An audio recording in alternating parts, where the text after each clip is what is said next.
So if you haven't seen my most recent video talking about how this was basically the last dance for this Winnipeg Jets core, and it's going to be pretty much blown up this offseason in my opinion, and I can't see a lot of them, if not most of them, coming back to the Jets organization.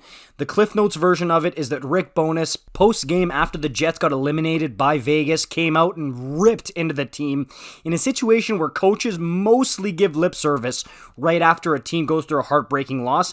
He didn't. He laid into them, and you knew there was going to be some kind of reaction from the players, especially since he pretty much semi-targeted a few guys in particular, Blake Wheeler obviously being one of them, and of course he was asked about it on locker cleanout day in Winnipeg, and he too had a chance to diffuse the situation and say, you know what, I understand Rick was in the moment and we were playing terribly, I get it from Rick Bowness, no issues here, but nope, this is what he came out and said. I thought Rick had an opportunity to address us as a team, and because now we have to answer that question, right?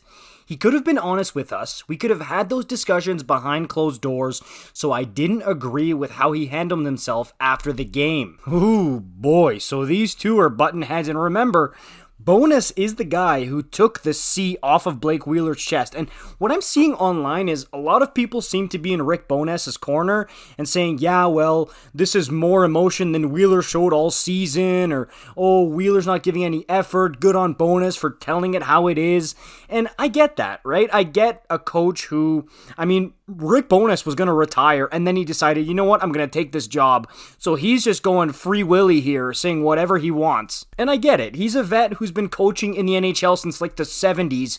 He's earned the right to say stuff like that instead of giving lip service like pretty much every other coach does. However, I do also think Wheeler has a point here. I really do.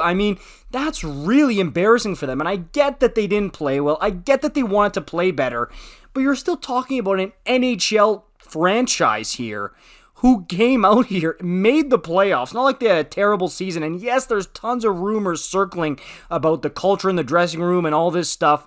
But still, they went out and played, and they have pride here. So I just think that that's something that you handle privately, and I get that. There's also some things circling on Twitter about apparently Tyler Seguin being upset when Rick Bowness was the coach about his communication issues and how it openly annoyed him. So I don't know, just something that I get both sides. I see that there's a large contingency of people who are on Bowness's side, but I do think that Wheeler and company have a point to be upset at this. Because could you imagine if Wheeler came out and initiated this and publicly criticized Rick Bowness's coaching in front of everybody, saying, oh, well, I'm disgusted by how our coach handled this game tonight. He would never come out and say that. So, I don't know. I know it's the players who are the ones who are doing up the skates and going up to play. Bones isn't.